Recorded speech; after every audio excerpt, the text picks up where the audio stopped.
ঘরে ইউনিভার্সিটি পড়ুয়া ছেলে আর 4 বছরের ফুটফুটে ছোট্ট মেয়ে, 4 জনের সংসার ছিল সুখে শান্তিতে ভরা। সিএনজি চালিয়ে ছেলের লেখাপড়া আর সংসার ভালোই চলতো আব্দুস সালামের। একদিন সুখের সংসারে নেমে এলো ঘুটঘুটে অন্ধকার।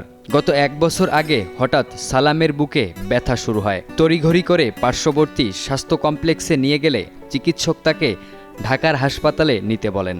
হাড়ের সমস্যা আজকে 1 বছর ধরে হাড়ের রিং বসাতে হবে, হাত ভাঙা 6টা বলক হয়ে গেছে। ডাক্তার বলছে অসুস্থ হওয়ার জন্য 6 লাখ টাকার মতো লাগে। রাজধানীর সোহরাওয়ার্দী হাসপাতালে নিয়ে গেলে পরীক্ষা নিরীক্ষা শেষে চিকিৎসক জানায় তার হার্টে 6টি ব্লক রয়েছে। এই খবরে মাথায় যেন আকাশ ভেঙে পড়ে পরিবারটির। পরিবারের একমাত্র উপার্জনক্ষম ব্যক্তিটি অসুস্থ হয়ে পড়ায় সবাই মানসিকভাবে ভেঙে পড়েন। আমার স্বামী অসুস্থ, 6টা বলক হয়ে গেছে, হাত বলক হয়ে গেছে। আমার অর্থের অনেক অভাব। আমার একটু বিয়ে সহযোগিতা করে। আমার পিছনে অনেক টাকা গেছে, আমি অসুস্থ।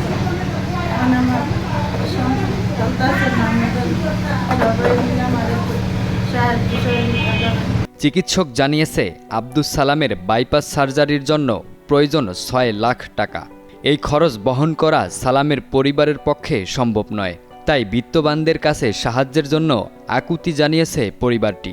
এখন ডাক্তার ডিসচার্জ দিয়ে বলছে যত দ্রুত সম্ভব বাইপাস সার্জারি কিংবা রিং বসানোর ব্যবস্থা নিতে। রিং বসানোর জন্য আমাদের মিনিমাম 4 লাখ 4.5 লাখ টাকার মতো বলেছিল, আর বাইপাসের জন্য বলেছিল 4 লাখ টাকা, এবং মেডিসিন সহ প্রায় 5-6 লাখ টাকার মতো যেতে পারে। আপনারা যেভাবে পারেন আমাকে একটু সাহায্য করেন, আমার আব্বার পাশে দাঁড়ান, একটু আমার আব্বাকে বাঁচানোর শেষ প্রচেষ্টা একটু করেন। নারায়ণগঞ্জ থেকে রাসেল আহমেদের পাঠানো তথ্য ও চিত্রে ডেস্ক রিপোর্ট। সাইফুল্লাহ আল হেলাল, কালের কণ্ঠ।